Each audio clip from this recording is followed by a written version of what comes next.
Olá pessoal, seja muito bem-vindo, seja muito bem-vinda à aula magna intitulada Economia com Pandemia, Reflexões sobre o Futuro. Essa é a aula magna 2021.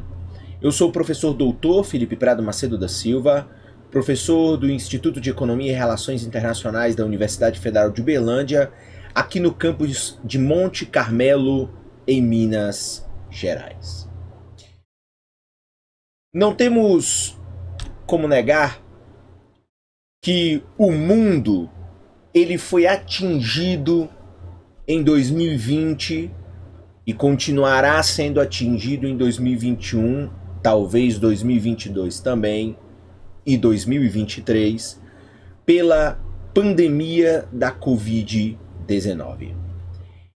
Essa é uma doença, não, ou melhor, é um vírus que surgiu no final de 2019 na cidade chinesa Wuhan e rapidamente esse vírus ele se alastrou pela Europa e rapidamente no começo aí de 2020 ele chegou nas Américas. O primeiro caso no Brasil foi constatado em fevereiro e em 11 de março a Organização Mundial da Saúde declarou a Covid-19 como uma pandemia global. Essa foto, inclusive, que está aí na tela, é a foto de Wuhan, na China, onde o vírus se convencionou dizer, né? As evidências mostram que o vírus, as primeiras mutações tenham surgido nessa cidade chinesa. E essa aí é uma foto que ficou emblemática na imprensa, onde mostra um senhor chinês que faleceu numa rua vazia. E aí já tem os agentes de saúde verificando para o recolhimento do corpo desse cidadão chinês. Então, não há como tirar do vocabulário a expressão pandemia, não há como desconsiderar que o termo Covid-19 entrou em nossas vidas, e não há como desconsiderar de que o mundo foi atingido duramente por uma pandemia de elevada capacidade de contaminação. E o que fica parecendo é que o mundo como todo não estava preparado para lidar com uma contaminação nessa dimensão. Então, a Covid-19 ela é o pano de fundo dessa nossa apresentação, que tem o objetivo de tentar entender, portanto, qual é o cenário e o que podemos esperar do futuro, em especial no que tange o futuro da economia brasileira. Então, vamos, ao longo dessa palestra, ficar sempre com essa ideia de uma doença que atinge o mundo e pega o mundo completamente despreparado. E claramente, a presença da Covid-19 trouxe uma segunda palavra que está aí na ordem do dia e que aí já conecta as questões da saúde com as questões econômicas, que é a palavra incerteza. Então, a incerteza está na ordem do dia de todos os países do mundo. Então, existe uma incerteza quanto à origem, aos desdobramentos e os futuros resultados do ponto de vista do campo da saúde.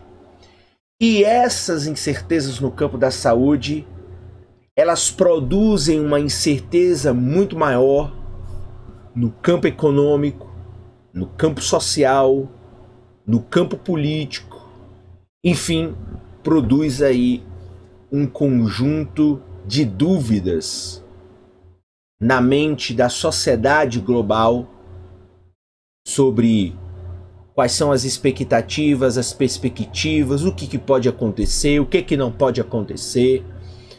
Claramente, a gente observa nos periódicos, nos principais periódicos mundiais e também nas principais televisões, nos principais canais de notícias, que veja que a notícia conjuntural do dia a dia, ela está permeada de dúvidas e de inconclusões, e claramente você não tem noticiários que foquem o futuro.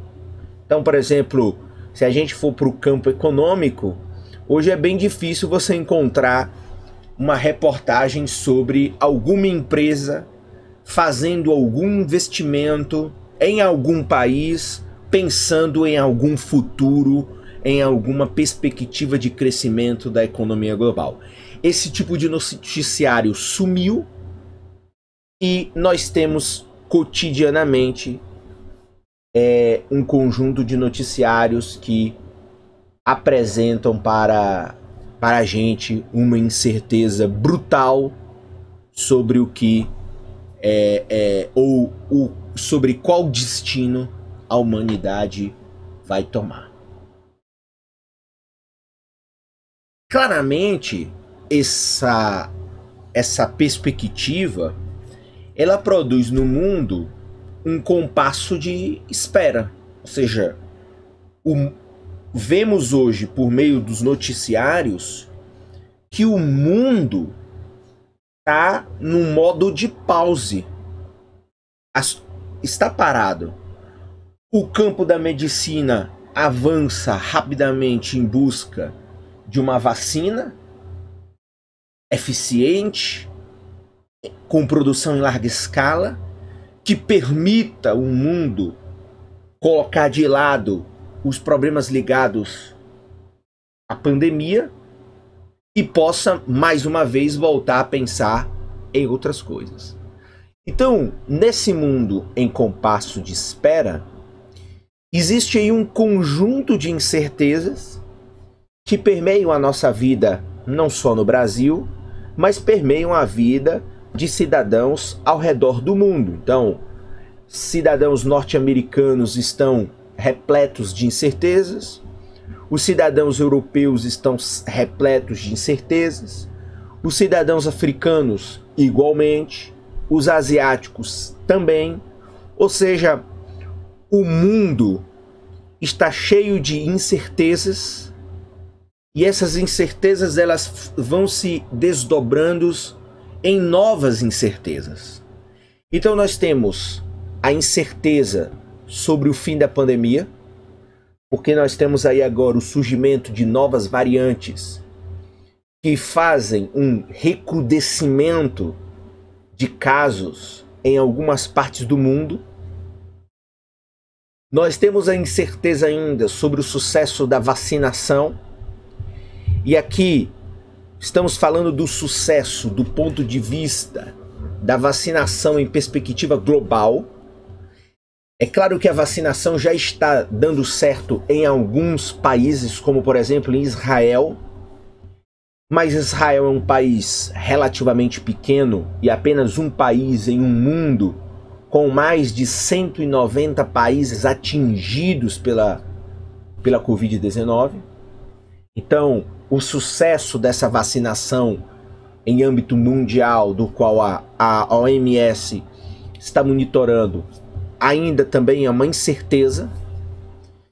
Há uma incerteza sobre os impactos sociais que a pandemia pode produzir na sociedade em longo prazo, porque a Covid-19 e os seus impactos em nível global estão tendo que um efeito quase que similar, não é a mesma coisa, mas similar ao que uma guerra produz. Então, quando a gente analisa os dados, as perspectivas, o nível de incertezas, a gente vê que parece que o que estamos vivendo agora tem muitos efeitos do que produziu, por exemplo, a Segunda Guerra Mundial. Um cenário tenebroso, com pilhas e pilhas de cadáver. A sociedade ali envolvida, ela fica sem horizonte. O horizonte, você vive o curto prazo, você vive o dia, a sobrevivência cotidiana. A necessidade de resolver os problemas é simplesmente cotidiano, não existe futuro. Então, e você tem ali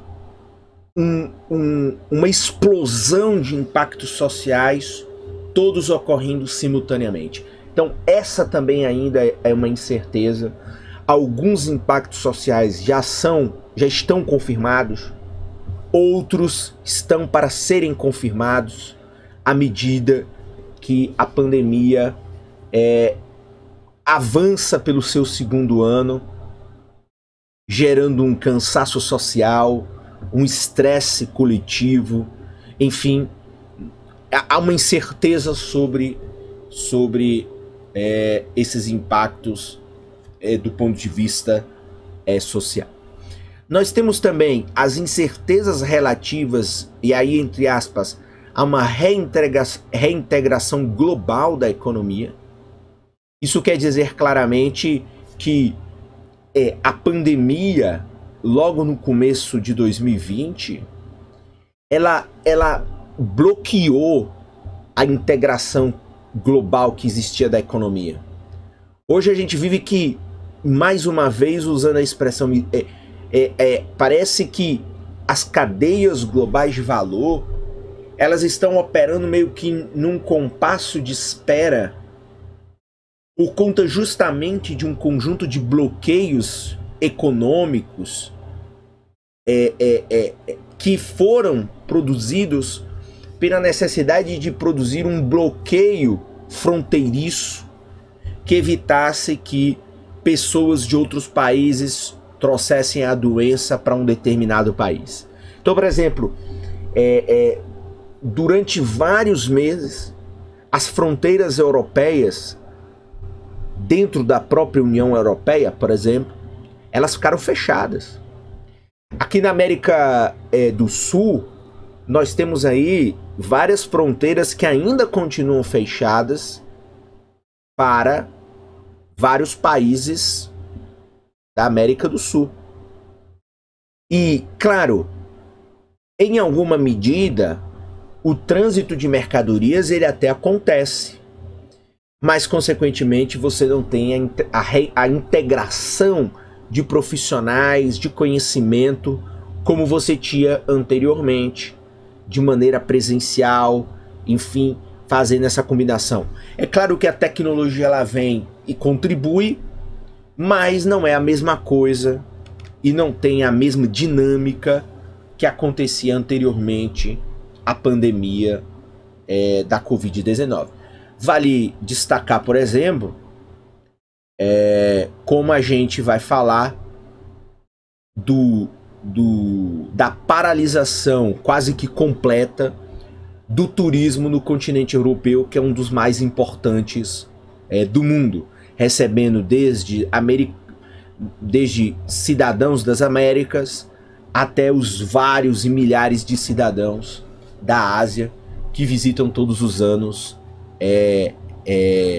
o continente europeu e produzem ali uma geração de emprego e renda de uma atividade que está praticamente morta neste momento, completando aí já um ano de crise, e a gente não sabe quando de fato isso vai ser retomado.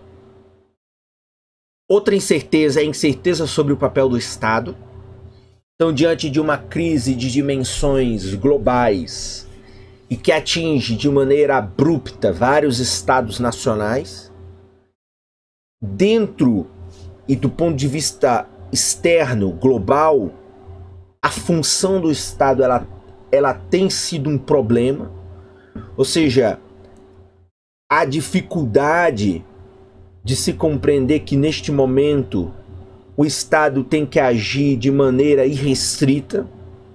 Nós temos ainda várias linhas de pensamento, vários políticos que não estão agindo ou não estão colocando o Estado como protagonista neste momento. E isso tem gerado vários efeitos diferentes sobre o mesmo problema, mostrando claramente que num momento de pânico social, pânico econômico, pânico no campo da saúde, o Estado ainda ele tem dúvidas sobre como atuar. E isso não só no Brasil. Em vários países do mundo, várias discussões em parlamentos, em congressos nacionais, têm sido travadas em busca do que o Estado pode fazer, quais são os seus limites, quais são as suas funções neste momento em que você coloca por terra qualquer organização teórica e simplória do que é o funcionamento do Estado. Outra incerteza está pairando sobre os cálculos econômicos dos capitalistas. Então, mais uma vez, aqui nós temos a dificuldade por conta das incertezas com que os capitalistas possam projetar e planejar o futuro. Então, como eu não enxergo o futuro, isso dificulta o meu cálculo econômico no presente para verificar se realmente investimentos valem ou não a pena. Então, se você abrir os jornais, como eu falei anteriormente, é difícil você encontrar um jornal ou uma revista hoje que apresente lá noticiários contando que grandes multinacionais, ou que uma empresa chinesa, ou que uma empresa norte-americana está fazendo investimentos vultuosos em outros países. Esse tipo de noticiário está pausado, está morto, porque o capitalista ele não enxerga o futuro.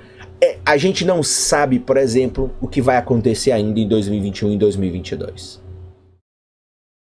E as incertezas sobre as cadeias produtivas nacionais e internacionais.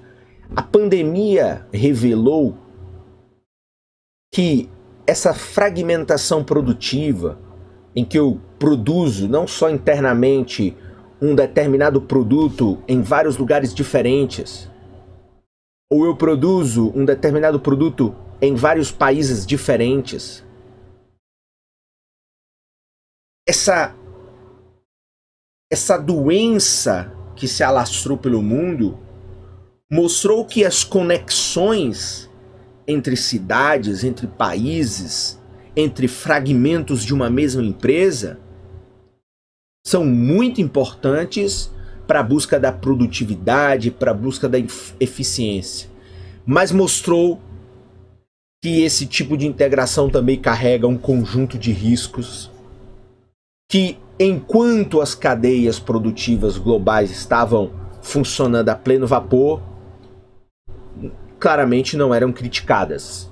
Mas hoje se percebe a necessidade de que algumas alterações vão ser realizadas nessa lógica que esquece um pouco, e agora a gente viu na pandemia, esquece um pouco a necessidade de países terem soberanias em determinadas produções, terem autossuficiência em determinadas produções, do começo ao fim, que no pré-pandemia não se imaginava mais por conta aí das várias vantagens competitivas, comparativas, seja lá que termo se use para dizer que se buscava o máximo de eficiência nos mais importantes espaços. Então, essa incerteza ela é fundamental de se colocar aí na conta. Então veja, o mundo está permeado por um conjunto de incertezas. que dificultam uma reflexão adequada sobre o que vai acontecer no futuro. Por isso que nós vamos fazer reflexões sobre o futuro.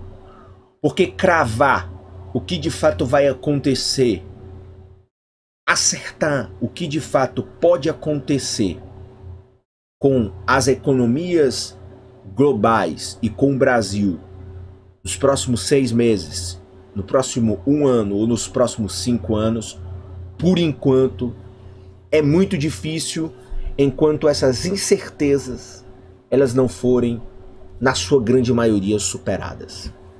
Vamos agora ver cada uma dessas incertezas com dados, com estatísticas, com perspectivas e com fatos que vão mostrar que esse sim é um cenário difícil.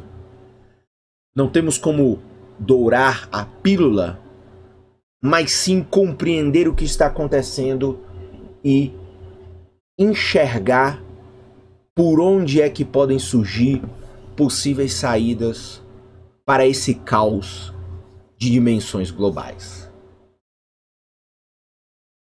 Bem, primeiro não há como negar que havia uma perspectiva clara de que a pandemia ela já estava passando por uma baixa. Então aqui nós temos, vamos começar por aqui, que esse aqui é o gráfico de mortes diárias desde o começo da pandemia. Então, quando a pandemia começa lá em 2020, né, rapidamente, entre março e abril, as mortes em nível global, elas disparam.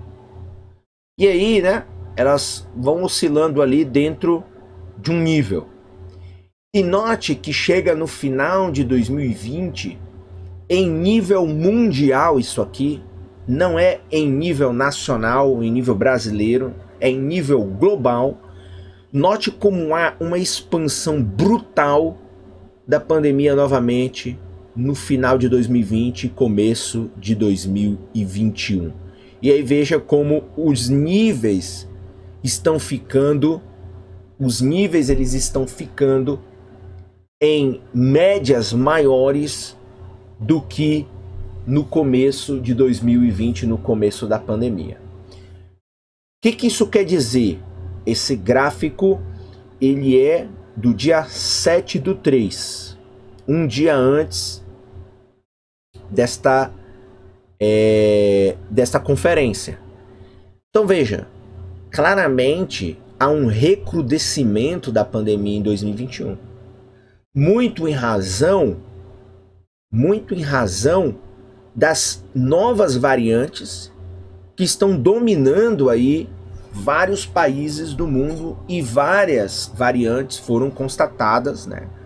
Algumas nos Estados Unidos, outras aqui no Brasil, outras na Europa, né? No Reino Unido em especial, e que consequentemente já estão se provando serem variantes muito mais propagadoras do vírus do que aquela do começo de 2020. Então veja, portanto, a pandemia atingiu já 192 países. Note o mapa aqui, quanto mais em vermelho, mais casos você tem, né? Inclusive organizados por regiões, enfim, por cidade. Então, esse gráfico da Johns Hopkins University mostra isso de maneira bem detalhada desde o começo da pandemia. E note que nós temos algumas coisas aqui no Brasil que precisam ser pontuadas. Então, inicialmente, nós temos que dizer que nós temos, portanto, estamos em terceiro lugar. Estamos em terceiro lugar em número de casos, com mais de 10 milhões de casos de Covid-19. Aí são dados oficiais. Nós estamos em segundo lugar em mortes, 264 mil mortes até esse dia. Então veja, a primeira incerteza em 2021 continua sendo os resultados que a pandemia vai tomar. Não se sabe. O gráfico claramente revela uma tendência de alta em nível global. E em nível nacional, em nível do Brasil, essa alta também se verifica por conta das novas variantes e a disparada, mais uma vez, das mortes. Então veja, é uma doença que atinge 192 países, então podemos falar que é uma pandemia global, 116 milhões de casos e 2,5 milhões de mortos em um ano de pandemia. Né? Em um ano de pandemia, porque a pandemia é declarada em 11 de março. Portanto, daqui a alguns dias se completará aí 365 dias em que a OMS declarou pandemia da Covid-19. E o que eu queria pontuar aqui é que, veja, a pandemia é uma incerteza real.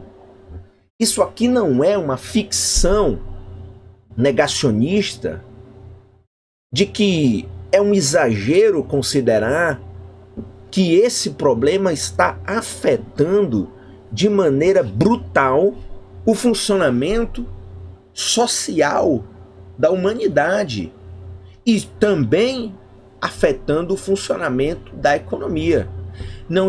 A economia não está sendo afetada por conta de uma política do fique em casa em todo mundo, do isolamento social em todo mundo. Não. Está sendo afetada porque, de fato, este é um problema de saúde que está produzindo alterações sociais, alterações socioeconômicas consideráveis. Portanto, é um problema que não pode ser negado. É preciso ser solucionado. E o que eu queria destacar nessa situação é que, se você observar aqui nesse print da tela desse painel de dados da Johns Hopkins, note que esses primeiros países que têm mais contaminados já não aparece mais a China. Se você observar o mapa, a China ela tem casos concentrados. E se você observar em número de mortes, a China também não aparece mais aqui. Ou seja, a China só teve, em um ano de pandemia, 100 mil casos. Portanto, note, o Brasil já teve o dobro de mortes em relação aos casos chineses. E a China teve menos, até hoje, de 5 mil mortes. Ou seja, a China teve até agora 4.831 óbitos por conta da pandemia 19. Então não há como negar que nós ocidentais, que nós brasileiros, fracassamos em termos de políticas públicas no controle de uma doença que aqui se transformou numa doença dramática que não está só levando mais de 264 mil cidadãos, mas está também criando problemas sociais e arruinando a economia como nunca antes na história do Brasil. Então, essa é a primeira incerteza que a gente precisa ter em mente e que precisa ser considerada como relevante. Não é, ou seja, a pandemia não é um mito negacionista. É um problema concreto, real. Veja, esse gráfico muito didático da Globo, que é todos os dias aí apresentado no Jornal Nacional, mostra claramente que a tragédia no Brasil está no seu maior nível.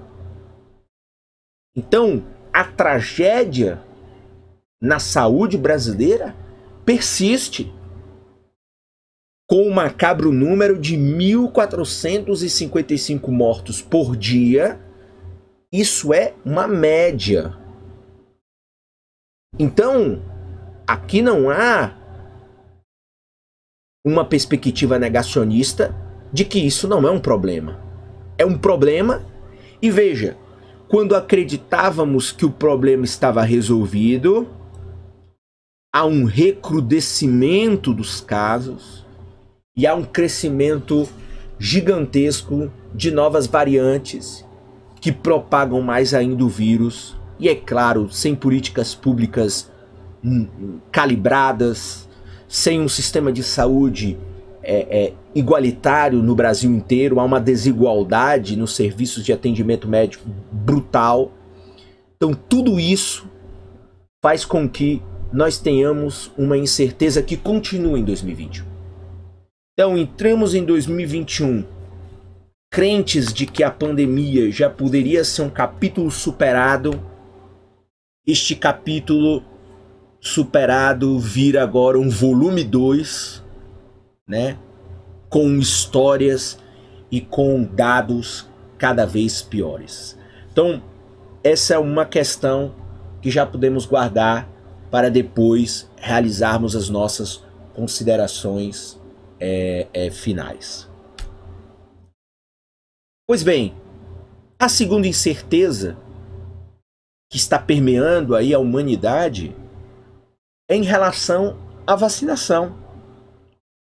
Então, há uma lentidão global na vacinação, reconhecida inclusive pelos milhares de laboratórios, ou melhor, pelas centenas de laboratórios que estão produzindo os milhares de ativos farmacêuticos para as dezenas de vacinas que estão aí contabilizadas em todo o mundo, sendo em nível de estudo, em nível de teste ou em nível de aplicação. Há uma lentidão. E esse mapa da Economist Intelligence Unit mostra uma desigualdade que vai ser a vacinação em nível mundial. E mais, essa desigualdade é tão brutal que estamos falando que a vacinação em todo o mundo pode inclusive não se concluir até 2023. O que nós temos aqui de mais bárbaro? Então, claramente, as duas maiores regiões em nível econômico, ou seja, as regiões mais ricas do planeta, podem vacinar entre 60% e 70% da sua população até 2021, então até esse ano. Então, no mapa aí, as regiões mais escuras são as regiões onde pode de fato ocorrer alguma vacinação em massa até 2021. Veja que aparecem pequenos países aqui do Oriente Médio, pequenos países aqui da Ásia, e as duas grandes regiões claramente é Estados Unidos e, vamos falar aqui, União Europeia, Reino Unido e outros países. No nosso caso brasileiro, a nossa vacinação em massa, ou seja, a necessidade de você vacinar até mais de 70% da população, nós só vamos conseguir realizar até a metade de 2022. Portanto, 2021 não será um ano de vacinação em massa no Brasil. Então, se a gente vacina aí 5 milhões, 10 milhões de pessoas, isso não é nada em comparação à nossa população de 220 milhões de habitantes. Isso não é nada. E também isso não é nada em relação ao mundo. Então, por exemplo, Estados Unidos e Europa vacinando ainda esse ano 60% a 70% da sua população não significa a população também do mundo. Se você somar aí, por exemplo, a Europa, União Europeia, e somar os Estados Unidos, estamos falando de 800 milhões de habitantes num planeta aí que já está quase que beirando 8 bilhões de habitantes. Então, a solução global da pandemia claramente não vai estar resolvida em 2021 e também não vai estar resolvida em 2022. Até porque, completando 2022, além do Brasil, que poderá vacinar até entre 60% e 70% da sua população até metade de 2020, você tem uma questão de que a Ásia, que é o continente mais populoso, e aí o novo eixo econômico do mundo, sobretudo por conta da China, só vai vacinar também a sua população lá para o próximo ano 2022. Então, os países que representam um novo eixo econômico, como a China, o continente mais populoso, não vai vacinar. O Brasil, que é o país mais populoso e que representa boa parte do continente sul-americano, não vai se vacinar. Então significa que em 2021 não haverá normalidade do ponto de vista aí socioeconômico de um retorno à integração mundial que existia antes da pandemia. E é lamentável falar sobre a África, que tem perspectiva só em 2023. Veja que depois de 2023, veja que o continente africano, né, e outros países aqui asiáticos, né, da Ásia continental e também aqui do sudeste da Ásia, claramente só vão iniciar vacinações a partir de 2023. No caso brasileiro, é importante destacar que é claro que existe uma corrida mundial pela vacina, dificuldades nos insumos em nível global, problemas nos sistemas de abastecimento de vários desses insumos que vêm todos praticamente de Índia e China, que dominam aí o mercado global dos insumos médicos. Mas o problema também se agrava por conta de dois problemas. A negação política produz esse atraso e, consequentemente, também uma coisa que particularmente me deixa preocupado de que no ano que vem o Brasil também talvez não atinja a vacinação em nível de 60% a 70%, porque no ano que vem nós temos as eleições presidenciais e esse é um acontecimento que produz uma série de travas no funcionamento do Estado e dificuldades na execução de algumas políticas públicas. Então, tudo isso vai se agravando, vai se somando, vai aumentando as dificuldades que o Brasil terá de uma vacinação completa até 2022. Particularmente eu acho o gráfico do Economist Intelligence Unit pro Brasil até moderado, porque se formos trabalhar aí com uma situação mais pessimista, me parece que o Brasil pode acompanhar a África numa vacinação em massa lá para sendo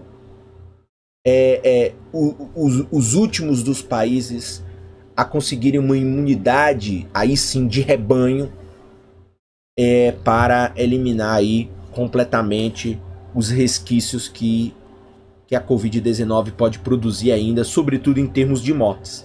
Então, claramente, o mundo não vai voltar ao normal antes de 2024, 2025.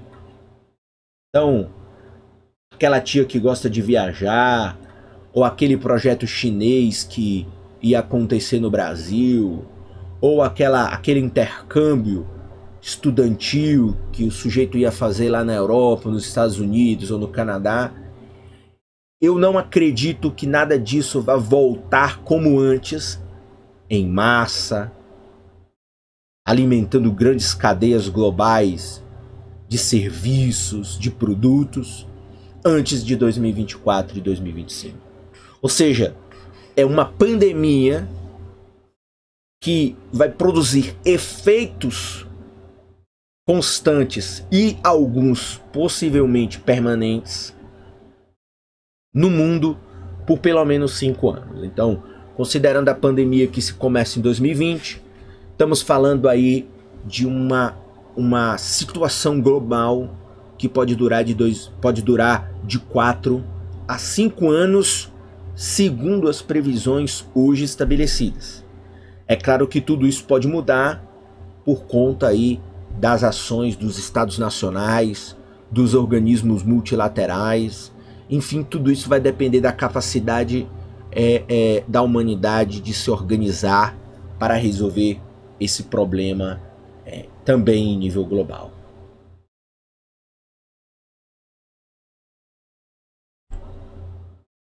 Nossa terceira incerteza é a incerteza que atinge a sociedade em um nível, digamos, multidimensional.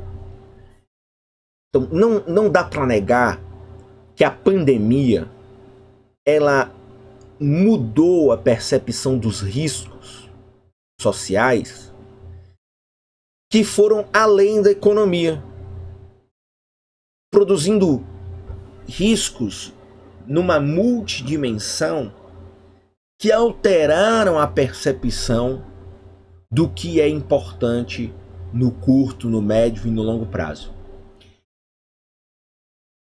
Esse gráfico do Fórum Econômico Mundial agora de 2021, ele mostra aí os riscos globais, a percepção dos riscos globais de curto prazo, portanto aí de 0 a 2 anos, de médio prazo, de 3 a 5 anos, e de longo prazo, de 5 a 10 anos.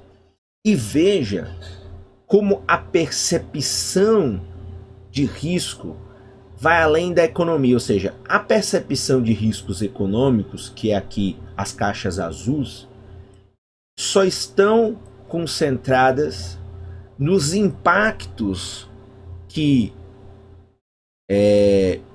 quem respondeu essa pergunta percebe como importante. Então veja, os riscos econômicos eles estão assentados no médio prazo, ou seja, há uma percepção de que nesse momento nós não sentimos os riscos econômicos ainda porque as coisas estão acontecendo. O problema é o pós-pandemia. Então veja, no curto prazo claramente, então o Fórum Econômico Mundial de Davos foi realizado aí no começo de 2021, né, em janeiro. Vamos lá. Qual é a principal percepção de riscos hoje? É as doenças infecciosas, claramente, né? Ou seja, a Covid-19 é o problema de curto prazo que está na ordem do dia. Em seguida, nós temos as crises de subsistência, ou seja, o grande impacto social é de que a pandemia da Covid-19 está produzindo também uma pandemia de subsistência, de fome, de desemprego, de miséria em todo o mundo, inclusive em países ricos. A Europa, a União Europeia, está nesse momento com 25% da sua população desempregada. São mais de 100 milhões de pessoas desempregadas. Então, veja o quanto é a percepção de risco. E aí, claro, vem aí lá clima extremo, riscos de cibersegurança.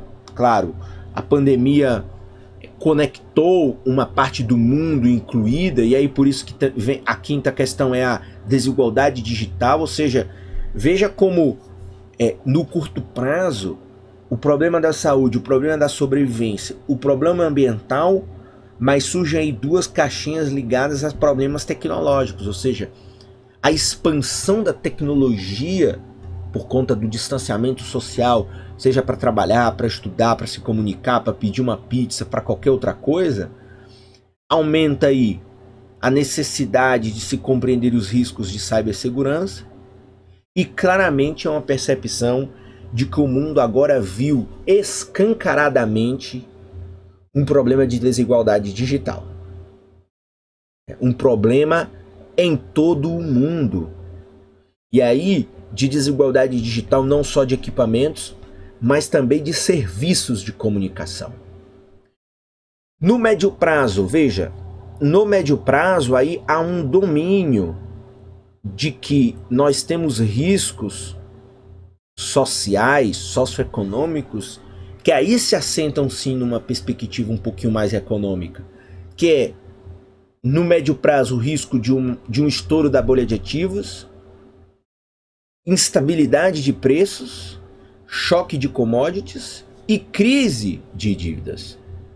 E aí, o único aí que não é econômico, que é tecnológico, é aí os problemas em infraestrutura, vamos botar aí, traduzindo de TICs, né, tecnologias de informação e comunicação, como também um problema de médio prazo. Ou seja, os problemas econômicos, tirando a crise de subsistência, que seria um problema socioeconômico, as questões estritamente econômicas, a percepção é de que elas vão acontecer depois da pandemia.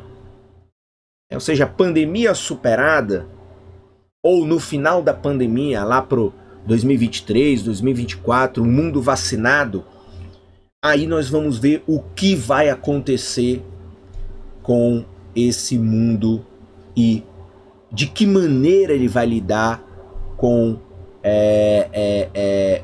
os desdobramentos que ele produziu aí desde 2020. Os riscos de longo prazo, aí veja que você tem dois riscos geopolíticos, né? Ou seja, armas de destruição em massa e colapso do Estado, perda de biodiversidade, avanços tecnológicos adversos e a crise de recursos naturais.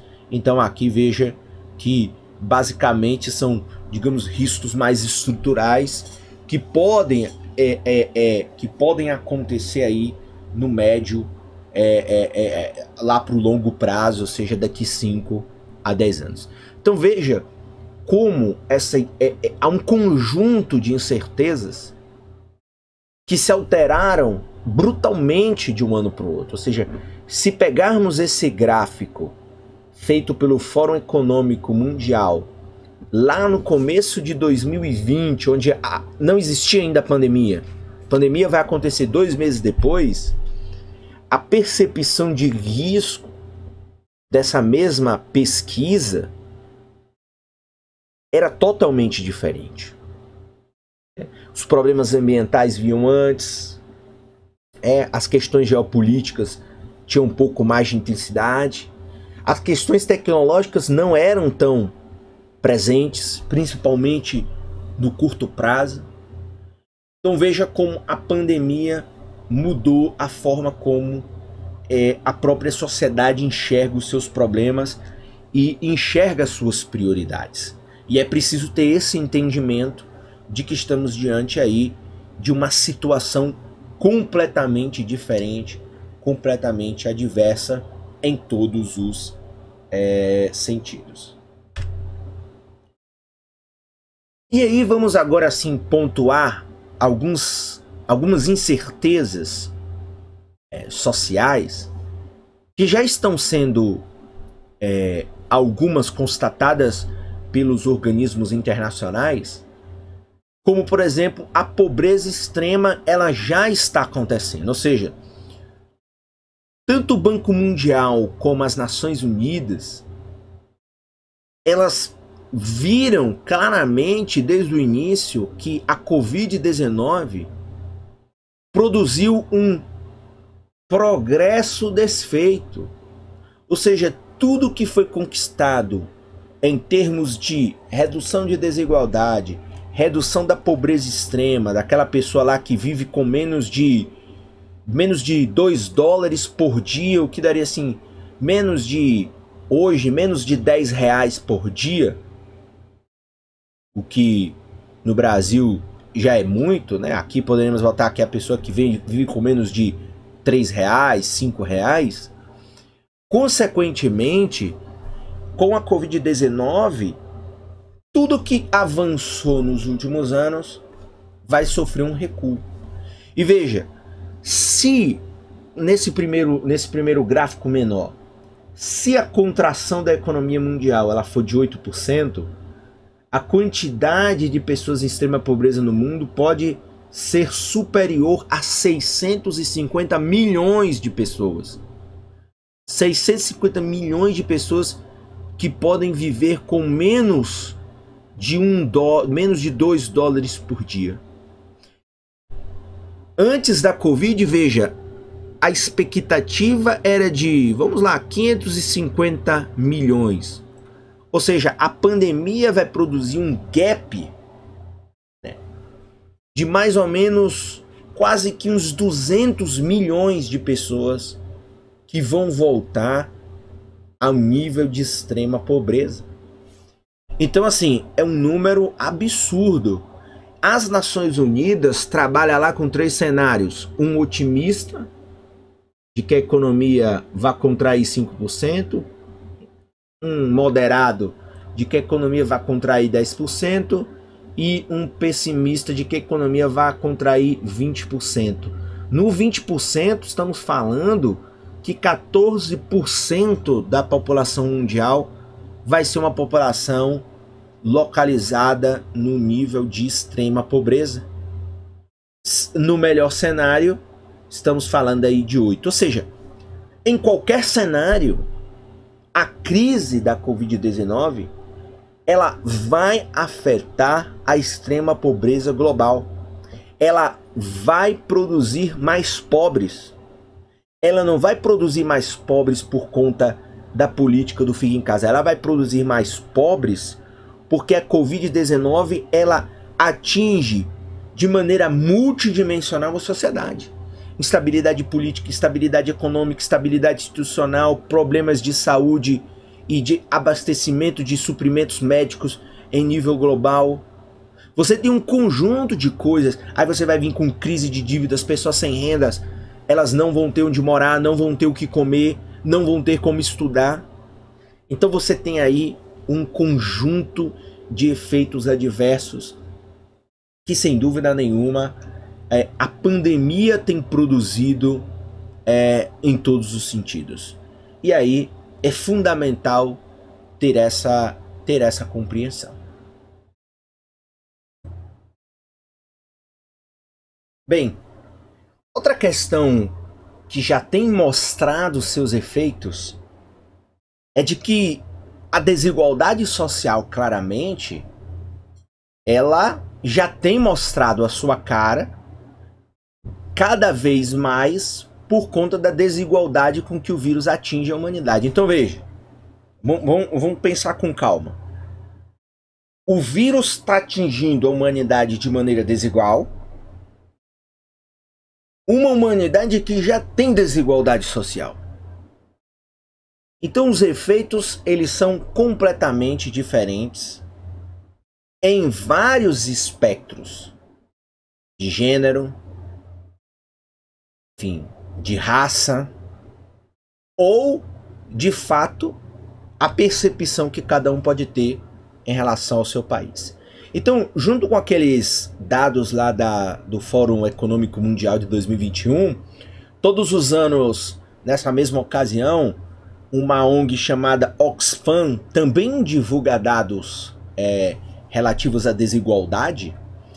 E esse ano de 2021 ela divulgou essa imagem em um documento, né? Esse gráfico em um documento que mostra 4 efeitos que já acontecem por conta da pandemia. Ou seja, a pandemia ela não vai produzir só efeitos no médio e no longo prazo, ela já está produzindo efeitos claramente no curto prazo e efeitos que já são constatados. Então veja, o primeiro efeito, os ricos, cada vez mais ricos, já recuperaram suas perdas por conta da pandemia. Então, nessa primeira parte da imagem, eles mostram lá que a riqueza em março do ano passado dos 1.000 bilionários caiu 30%. Mas em novembro eles já tinham recuperado as suas perdas. E eles frisam que as pessoas mais pobres no mundo podem levar até 1 década para recuperarem as suas perdas por conta da pandemia. Então veja, os 1.000 bilionários em poucos meses recuperaram as suas perdas. O cara pobre ou a mulher pobre em qualquer lugar do mundo pode levar até 10 anos para se recuperar dos impactos da Covid-19.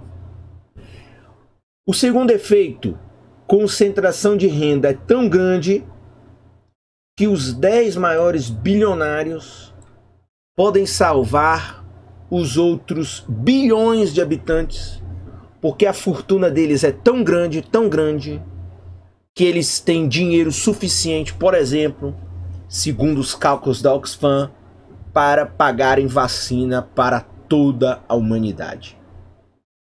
Então, isso por si só já é um absurdo, enfim, de dimensões incalculáveis, mostrando que a pandemia tem impactos, tem desdobramentos sociais em níveis assim assustadores.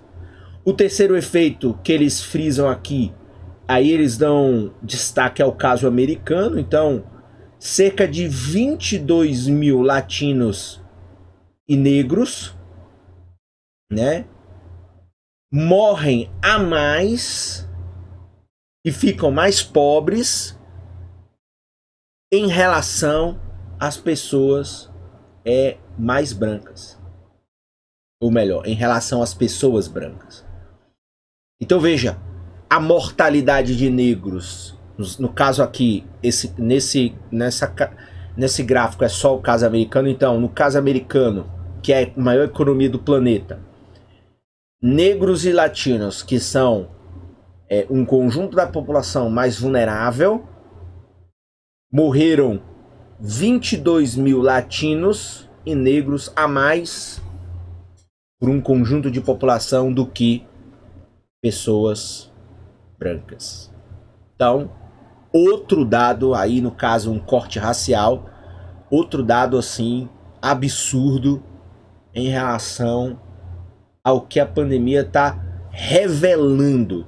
Isso tudo já existia antes da pandemia, mas a pandemia está revelando e está agravando as dimensões da desigualdade em todos os níveis, em todos os espectros, de uma maneira que ainda não se sabe o quanto durará esse conjunto de desigualdades produzidas pelo vírus da pandemia da Covid-19. E o quarto efeito constatado aqui é o caso seguinte: a desigualdade de gênero coloca 112 milhões de mulheres a mais sem renda e sem emprego quando comparada aos homens. Então, mais uma vez, quem que está, no caso de gênero, sofrendo mais com a pandemia? As mulheres. Então, é muito maior a quantidade de mulheres que estão perdendo renda e estão perdendo emprego.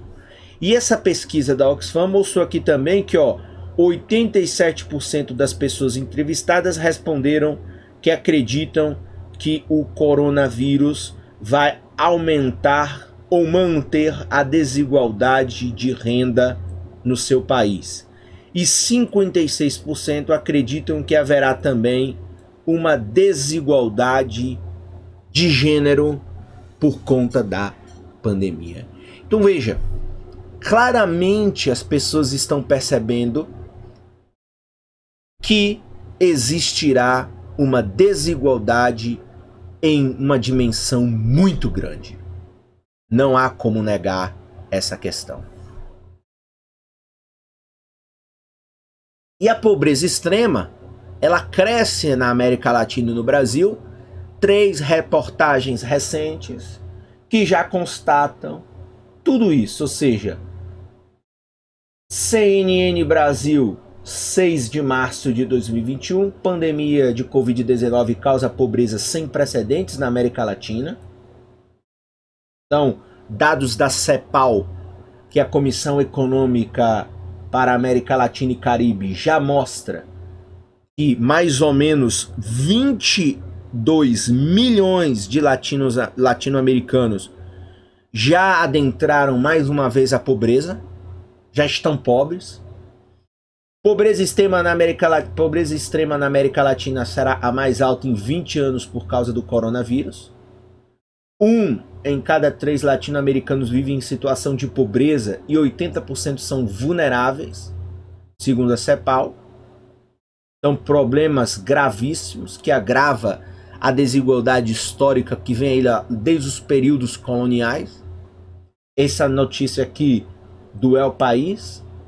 E notícia do Globo, né, G1, com o fim do auxílio emergencial, Brasil tem 2 milhões de novos pobres só em janeiro. Notícia aqui de fevereiro de 2021 e o do El País era de 4 de março de 2021. Então veja, vários estudos, organismos multilaterais, dados governamentais e a própria imprensa com seus vários estudos de casos na sociedade, recolhimento de acontecimentos, de fatos, já estão mostrando que a pobreza está atingindo um nível catastrófico, está colocando milhões e milhões de habitantes, mais uma vez, num patamar de vulnerabilidade social sem precedentes. Então, claramente, uma incerteza que permeia aí os acontecimentos. Ou seja, e se a pandemia perdura 2021, claramente os mais vulneráveis vão perdendo o seu fôlego, né? Igual um nadador, que quanto mais ele nada, mais o seu fôlego diminui, o cansaço vem, as pessoas mais pobres já estão cansadas, já estão no limite. Se a pandemia dura mais 1, 2 anos, elas vão entrar num estado de colapso completo, enfim, das suas condições de sobrevivência e de renda. A quarta incerteza que a gente precisa levar em consideração é aquelas relativas à questão da reintegração global, como eu falei no começo. Ou seja, não tem como dizer que até hoje as condições do comércio mundial, da integração econômica de bens, serviços, trabalhadores globais, dinheiro global, tudo isso aí voltou ao que era pré-pandemia. Não voltou. Mais uma vez, o mundo está pausado em vários grandes setores globais. Vou citar aqui alguns que claramente estão, assim, se a pandemia continuar permanecendo, esses setores não tiverem políticas de ajuda, não só em nível lá dos seus países de onde eles se encontram, mas também em nível mundial, esses setores, essas cadeias produtivas, elas vão colapsar. Por exemplo, o setor aeroespacial e o setor de viagem e turismo. Só para ficar em 2 aqui, ou seja, são 2 setores que estão colapsando com um mundo que não está mais tão integrado na mesma velocidade e na mesma dimensão que tinha pré-pandemia. Né? A quantidade de voos turísticos que os europeus deixaram de ter colapsa várias cadeias produtivas dentro da Europa. E o que dizer do Brasil? Ou seja, o primeiro ano em que você não tem a festa que traz mais turistas estrangeiros, que é o Carnaval. Verão, praias lotadas, você não teve esse fluxo. Então, o impacto da crise da Covid-19 está criando uma série de dificuldades produtivas em vários setores. Então, setor de óleo e gás, no começo da pandemia, houve a situação em que o barril de petróleo, em alguns casos e em alguns dias, teve um preço negativo. O setor financeiro está sofrendo digamos assim, uma desintegração em nível global, ou seja, os fluxos de capitais entre países, entre investidores que fazem lá os investimentos especulativos, ou até mesmo os investimentos em capital fixo, não estão acontecendo na mesma velocidade. A gente não vai ver aqui um empresário chinês empolgado agora em março de 2021, empolgado em fazer um grande investimento em uma planta industrial brasileira? Não vai. Seja, por exemplo, a Ford fechou, estavam tentando oferecer para os chineses essa oportunidade. Eu duvido que eles vão entrar agora, porque não há fluxo, as coisas estão estagnadas. E veja, aqui tem inglês, mas vários setores estão sendo duramente afetados de maneira diferente. Claro, os únicos setores em nível global que claramente aqui mostram que mantiveram as suas atividades a pleno vapor, uma integração global assim em nível nunca antes visto, é a indústria farmacêutica. Ou seja, a elaboração de vacinas em nível global, numa velocidade nunca antes vista. Vacinas que podiam levar até 10 anos, 15 anos para serem elaboradas, foram feitas em um esforço global, multinacional. E as empresas de high-tech, ou seja, esse distanciamento, essa dificuldade, aumentou a necessidade por tecnologias de comunicação, por equipamentos de transmissão, por softwares mais modernos, por uma série de avanços que a gente viu e que com certeza, criaram aí um impacto diferente. Então veja, aqui na sua grande maioria nós temos uma, entre aspas, desintegração global durante a pandemia e apenas poucos setores mantiveram o seu dinamismo em nível global, mantiveram a sua energia em continuar se conectando em nível global para continuarem produzindo produtos que desfrutassem de várias vantagens comparativas e competitivas dos mais variados países que integram essas cadeias produtivas. Então, isso aqui mostra claramente que há ainda uma incerteza muito grande sobre o que pode acontecer com a maioria dos setores econômicos. Com a maioria dos setores econômicos. O setor de óleo e gás, petróleo, por conta do distanciamento social, o mundo parou de consumir, por exemplo, petróleo. Está consumindo bem menos do que consumiria, né, se tudo tivesse ao normal.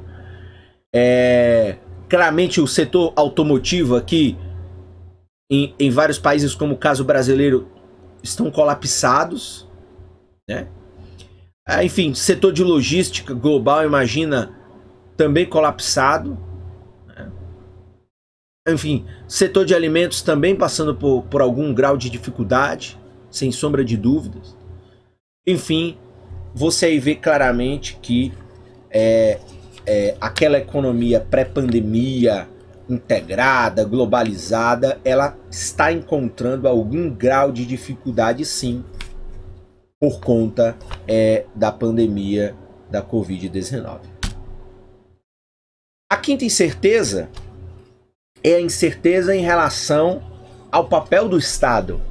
Então, qual é o papel do Estado nacional nesse momento no mundo? O que ele deve fazer? Ele deve ser o protagonista? Ele deve ser o agente guia para solucionar não só o problema da saúde, mas para solucionar igualmente o problema social e o problema econômico que se seguirá com a pandemia? Então nós temos o problema de saúde, que talvez exista um pouco mais de unanimidade em relação ao papel do Estado no mundo. Então, em todo o mundo, vários países, como o caso do Brasil e da Inglaterra, perceberam que, por exemplo, ter um sistema unificado de saúde em nível nacional é determinante para o sucesso no combate a uma determinada pandemia, por exemplo. Esse sistema pode tanto salvar muito como salvar pouco, mas a sua integração é fundamental. Países como Estados Unidos, que estão experimentando o maior número de mortes, estão vendo que a ausência de um serviço público de saúde apenas a presença de serviços privados, no momento em que uma determinada população vulnerável fica pobre, perde seus empregos, elas nem atendimento médico elas terão. Mas veja, na saúde até pode existir uma certa unanimidade sobre o papel do Estado. Mas quando a gente vai falar de resolver os problemas socioeconômicos, aí as coisas ficam um pouco mais difíceis. Quando formos falar aí da questão do Estado protagonizar a recuperação da economia, também temos aí uma terra movediça, porque também não existe unanimidade e pior, existem conflitos ideológicos sobre qual deve ser o papel do Estado nesse momento. E aí, se a gente for falar do Brasil, a gente tem esse problema. Qual é o papel do Estado brasileiro no combate à saúde?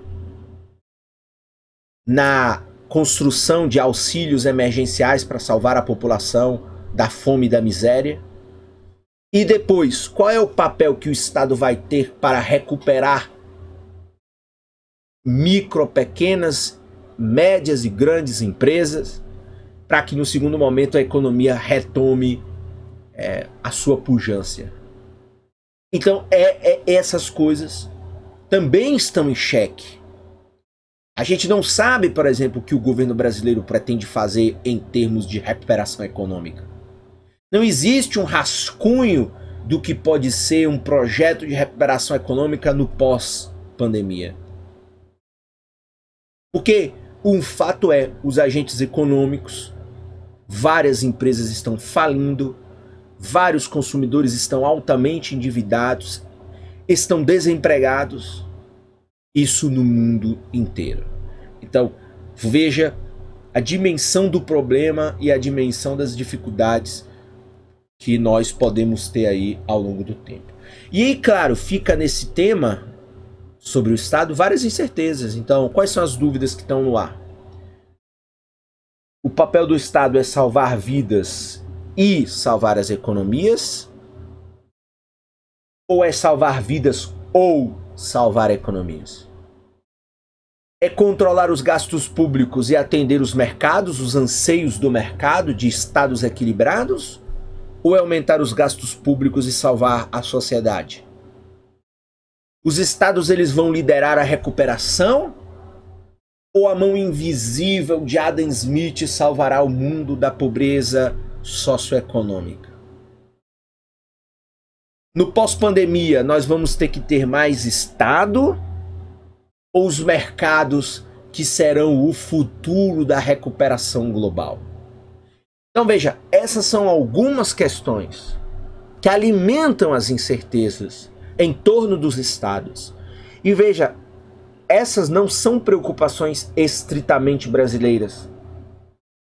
Esses debates, eles surgem nos Estados Unidos, surgem na União Europeia, surgem no Japão, surgem no Reino Unido, surgem em países, enfim, emergentes como China, Índia, Rússia, surgem na Austrália. Então é o papel do Estado. Que Estado a sociedade pretende que ele seja? O que ele pretende que aconteça em nível nacional, em nível de solução dos problemas? Essa é a questão. E a dificuldade nesse momento é encontrar um Estado nacional que já delimite os seus objetivos, que já deixe claro para os agentes econômicos qual será a sua linha de atuação. Algumas pistas já podem ser dadas. Um sinal, nós vimos aí nesta última semana, um sinal da maior economia global, ou seja, os Estados Unidos. Aqui é uma notícia do jornal alemão DW, em que os Estados Unidos aprovou lá, ó, do dia 6/3, aprovou um pacote de estímulo de 1,9 trilhão de dólares para ajudar indivíduos, para ajudar governos locais, para ajudar empresas que foram afetadas pela pandemia. Então a administração Biden já está dando um sinal, por exemplo, o que a maior economia do planeta vai fazer. É claro que eles têm algumas vantagens por serem a maior economia do planeta, mas é um sinal do papel que o Estado tem que exercer. E aí, longe das disputas ideológicas. Por quê? Porque o Estado do país, considerada a pátria do mercado, o Estado está sendo protagonista. O Estado não está deixando a mão invisível resolver os problemas. O Estado está tomando atitude para solucionar. E vale lembrar que esse pacote é o segundo que os americanos estão colocando em prática. Se eu não estou enganado, do ano passado era de 1,7 trilhão, ou seja, os americanos já colocaram quase 4 trilhões de dólares para dar solução ou pelo menos garantir a sobrevivência de cidadãos, empresas e governos durante a pandemia. Então é o maior pacote de estímulo de todos os tempos. Nem o pacote de estímulo da crise de 2008 produziu tamanho valor vultuoso para a solução de um problema. A sexta questão é de que me parece, quando a gente olha, por exemplo, aí, as projeções de crescimento do Fundo Monetário Internacional, essas projeções são de janeiro de 2021. Eles estão projetando um crescimento global de 5%, um crescimento de 4,3% das economias avançadas e os chamados mercados emergentes ou economias em desenvolvimento de mais ou menos 6,3%.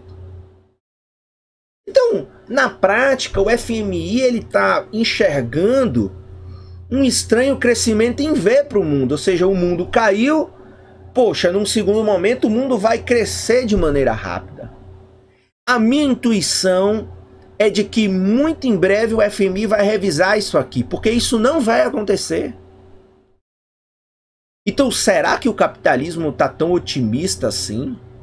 Será que o grande Fundo Monetário Internacional, com suas visões ortodoxas, com as suas visões monetaristas, está interessado em mostrar uma perspectiva otimista para o próprio capitalismo?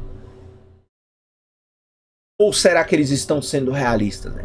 Aí, como na economia a adivinhação não é uma atividade muito bem-vinda, vamos deixar que o tempo prove se essas projeções econométricas, estatísticas, macroeconômicas, elas vão se concretizar ou não. Os indícios já estão apontando que não, porque com o recrudescimento da pandemia em todo o mundo, não tem como a economia se recuperar. Havia uma expectativa realmente de que em 2021 os casos de pandemia no mundo inteiro diminuíssem bastante. Não é o que está acontecendo, como a gente mostrou lá na nossa primeira incerteza. A pandemia continua no mundo inteiro. Pouquíssimos países muito pequenininhos como Israel, a vacina, a pandemia estão sob controle. Na sua grande maioria não está sob controle. E aí vem aquela questão teórica, né? Ou seja, as expectativas sobre o que acontece com a economia, elas moldam as nossas decisões hoje e moldam no futuro. Então, será que o FMI está apresentando essas previsões maravilhosas para 2021 e 2022 com a vontade de moldar a nossa decisão hoje e a nossa decisão futura? Será que são previsões otimistas para manter as expectativas positivas hoje e no futuro? Porque a realidade concreta tem mostrado, na verdade, que, do ponto de vista prático, não existe otimismo por parte do empresariado, por parte de grandes multinacionais. Mais uma vez, qual é a grande empresa multinacional que está fazendo um grande investimento em nível global? Nenhuma. Tudo paralisado. Qual é o consumidor em algum país que está com uma grande perspectiva de consumo? Nenhum. Em nenhum país. Então é preciso ter esse entendimento. E no caso do Brasil, veja, o FMI também acredita que o Brasil vai crescer em V. Então não é só o Paulo Guedes, ministro da Economia, que acredita que o Brasil vai esse ano de 2021 dar um salto no PIB. O FMI também acredita e eles quase que acertaram esses dados das estimativas, então essa é a projeção também de janeiro de 2021. Os dados do Brasil já foram divulgados, a economia brasileira retraiu 4,1%, então o FMI quase acertou. Mas eles estão projetando um crescimento de 3,6% para 2021 e um crescimento de 2,6% para 2022. Do qual eu também não estou tão otimista quanto o FMI. Por quê? Porque nós temos instabilidade política. Então há uma grande controvérsia sobre as ações do governo, não só no combate à pandemia, mas também no combate aos efeitos econômicos. Por exemplo, dificuldades na reaprovação do auxílio emergencial. As empresas estão encontrando dificuldades para refinanciar suas dívidas ou pegar capital de giro. Muitas ficaram sem capital de giro porque não vende. Se você não vende, você não tem capital, você não forma capital de giro. Você tem um desemprego no Brasil em patamar recorde, 14 milhões de desempregados. Falências e fuga de multinacionais. Vale citar aí não só falências das centenas e milhares de micro e pequenas empresas, mas também a fuga de várias empresas, ou seja, cabe citar o colapso que a gente está vendo no setor automotivo no Brasil. Fuga da Ford, fuga da Mercedes, a Audi paralisando a sua produção, crise ambiental no seu auge. 2020 foi o auge, queimadas, secas, destruição para tudo que é lado, em todos os biomas. Dificuldades nas relações diplomáticas, ou seja, a dificuldade de você comprar os insumos farmacêuticos ativos revela a dificuldade de diplomacia, não é só porque está faltando, falta também capacidade de mostrar que o Brasil é um ator internacional relevante. Problemas na governança fiscal. Então o Brasil fechou ano passado, 2020, com um rombo de 700 a quase 800 bilhões de rombo. O mercado, aí é o mercado está dizendo que a relação dívida-PIB no Brasil, que está em quase 90%, já é muito grande. Então tudo isso são instabilidades. Porque não é o que importa no funcionamento da economia para esse crescimento, não é o que eu penso, é o que o mercado, o que os grandes agentes econômicos eles pensam. E você tem ainda, para finalizar, uma inflação interna e a desvalorização do real. Ou seja, nossa relação real, moedas estrangeiras, euro e dólar, está muito desvalorizada. Ok, favorece a nossa exportação, mas nós precisamos de produtos com maior valor agregado, maior tecnologia incorporada, o que torna-se mais caro. Vale citar, por exemplo, que boa parte da nossa tecnologia de comunicação, nossos equipamentos de informática, eles são importados. Então, significa que qualquer equipamento a mais que formos comprar desde que começou a pandemia, está tudo relativamente mais caro. E você tem a inflação interna, aumento no preço dos alimentos, aumento no preço dos combustíveis por conta também da desvalorização, enfim, aumento de uma série de outros custos, enfim, tarifas públicas e por aí vai. Ou seja, tudo isso aí que eu listei mostra que não tem como o Brasil crescer em V. Não tem como a gente crescer 3,6. Se a pandemia continuar do jeito que está, a gente vai crescer de negativo de novo. Vai ser uma queda na projeção de crescimento. Ou, na melhor das hipóteses, crescer zero. Ficar estacionado. E mesmo que esses dados do FMI se concretizem, note que claramente o Brasil vai levar quase 2 anos para se recuperar da pandemia. Sair lá, afundou 4,5%, a projeção no começo da pandemia era de afundar 9%, graças ao auxílio emergencial que botou 300 bilhões de reais na economia brasileira, não afundou. Mas veja que a gente só vai recuperar o patamar anterior em pelo menos aí depois de 2022. Claro, na minha opinião, uma projeção otimista do Fundo Monetário Internacional. A confiança empresarial continua em queda. Então, dados da FGV-IBRE mostram lá, ó, a queda da confiança empresarial reflete a desaceleração da atividade no primeiro trimestre de 2021 e a piora no quadro da pandemia no Brasil. E a confiança dos consumidores está acomodado após fortes quedas nos meses anteriores. Então note, na realidade, tanto a confiança do empresário em relação à economia, quanto a confiança do consumidor em relação à economia, seguem aquém dos dados pré-pandemia. Então, não há um sinal, um apontamento de que as pessoas estão confiantes para comprar. Aí o empresário confiante que as pessoas vão comprar, ele vai investir, vai produzir, vai formar estoques, vai contratar e etc. Isso não vai acontecer nesse momento. Veja que são dados de fevereiro de 2021 que já mostram essas limitantes aí no que tange a confiança empresarial e a confiança dos consumidores. Outro dado também que mostra o patamar em que nós estamos, também dados da FGV-IBRE, é de que a incerteza econômica no Brasil, ela continua incrustada lá no coração do capitalismo. A incerteza econômica, veja, olha, a pandemia levou a incerteza econômica para níveis históricos. Claro, à medida que o ano foi passando, as coisas foram ficando mais calmas, ela diminuiu. Mas note, ela ainda está em um dos maiores níveis. A incerteza econômica continua alta, continua similar à incerteza econômica produzida pela greve dos caminhoneiros, produzida pelo impeachment da Dilma, e um pouquinho menor que quando o Brasil perdeu o grau de investimento. Então note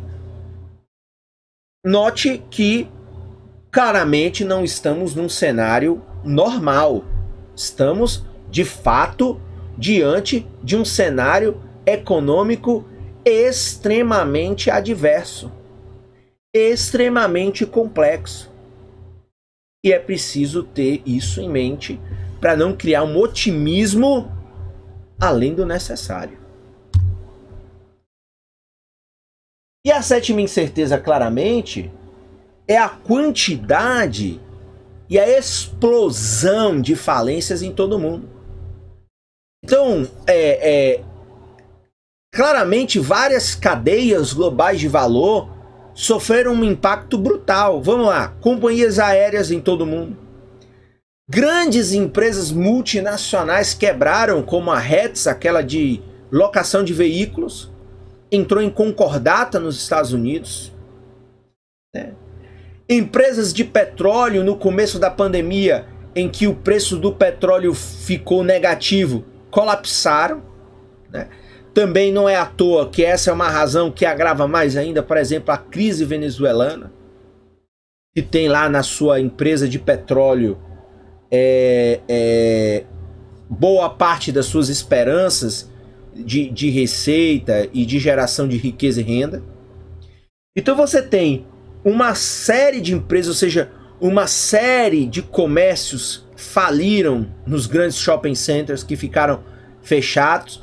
E claro, shopping center com elevado custo operacional, você sem cliente, fechado, sem aglomeração, até porque ele é concebido para a massa, ele não está em funcionamento, você gerou uma falência brutal.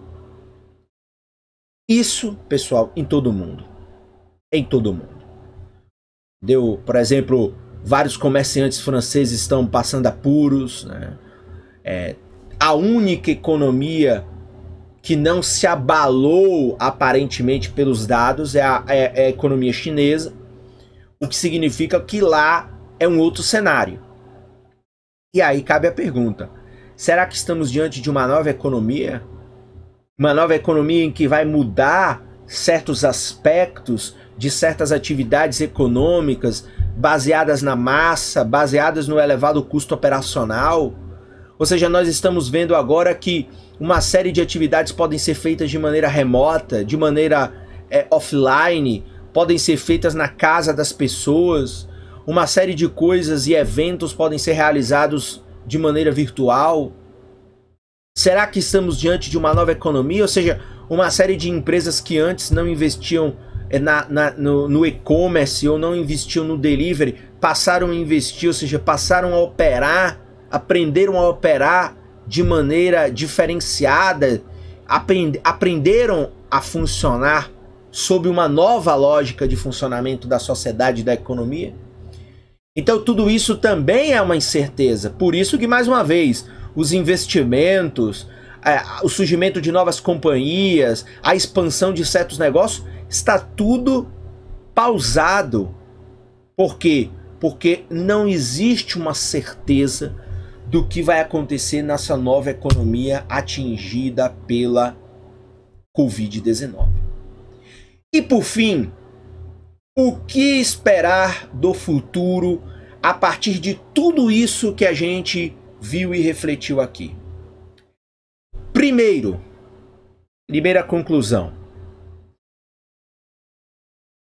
Sem uma ação global de combate à Covid-19, o mundo não superará essa crise antes de 2024, 2025. Para mim, me parece claro isso aí. Recrudescimento da pandemia, dificuldade de avanço da vacina, moral da história. Se não houver uma coordenação global que supere as desigualdades econômicas entre os países, a desigualdade de vacinação entre os países e faça com que a humanidade toda seja imunizada, se isso não acontecer, o nosso futuro é o seguinte: até 2024, 2025, a crise da Covid-19 não terá acabado. Em algum continente, como a gente viu no continente africano, continuará. E aí o mundo, ou no continente sul-americano, continuará. Por ser mais pobre, etc. Então, essa é uma questão fundamental. Segunda conclusão. Com tantas incertezas que existem hoje, como a gente viu, como nós vimos, pelo menos 7 incertezas mapeadas, sem uma atuação decisiva dos Estados nacionais, não tem como haver recuperação econômica em V. Ou seja, a perspectiva que o FMI traz de uma recuperação em V exige a superação da incerteza do papel do Estado. Por quê? Porque para que exista uma recuperação em V, pode existir nos Estados Unidos agora, o Estado precisa ter uma atuação decisiva. Pacotes econômicos, pacotes de ajuda, reescalonamento de dívidas, um novo pacote de refinanciamento da estrutura produtiva como um todo. Isso precisa ter o papel do Estado, porque o mercado não vai assumir esses riscos. O mercado, em momentos como esse, ele tem medo. O mercado sabe que ele pode ter prejuízos monumentais, porque todos nós sozinhos, como agente econômico, somos sempre muito pequenos.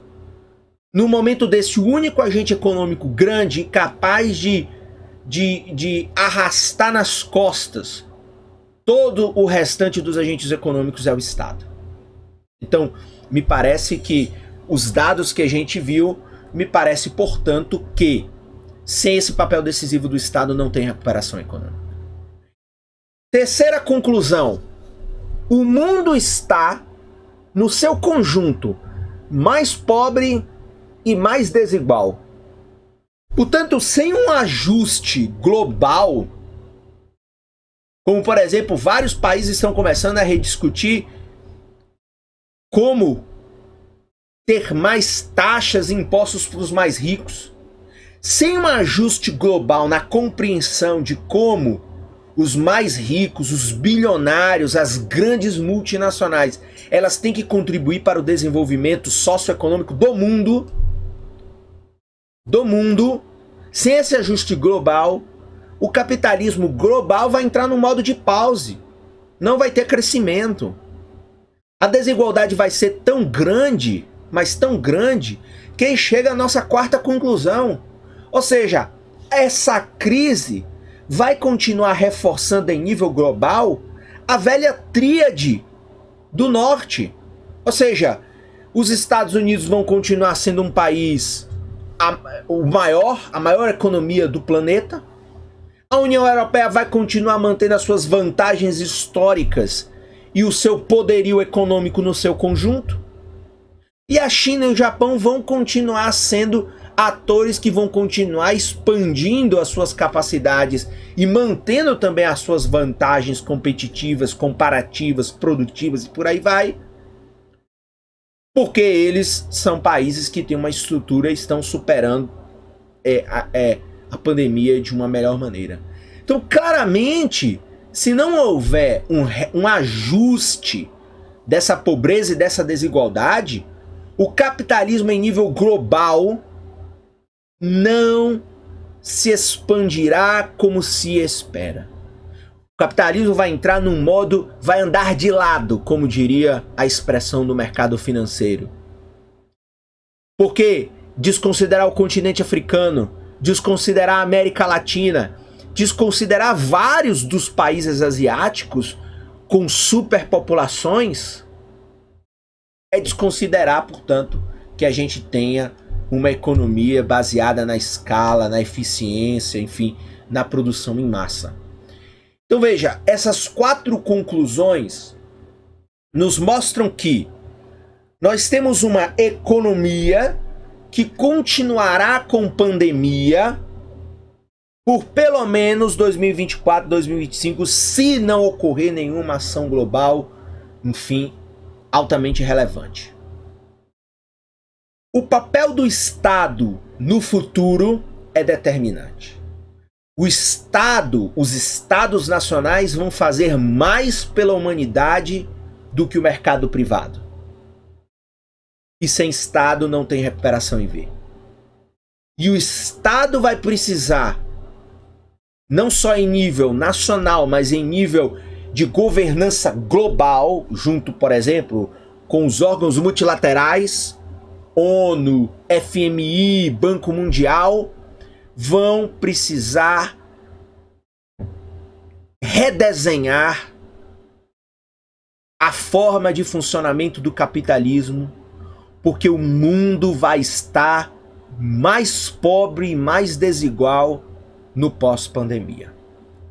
Então, essas são as ideias principais dessa palestra, dessa aula magna, do qual eu busquei trazer coisas extremamente atualizadas, construir uma linha de raciocínio diferente, que nos permita compreender além da economia o conjunto de problemas, de incertezas, de interesses, de lutas, né, socioeconômicas que estão por trás da pandemia. É isso. Meu muito obrigado. Se desejar, inscreva-se no meu canal do YouTube, ative as notificações, compartilhe os vídeos, curta, comente e use da melhor maneira para lhe agregar cada vez mais conhecimento. É isso. Um abraço e até a próxima.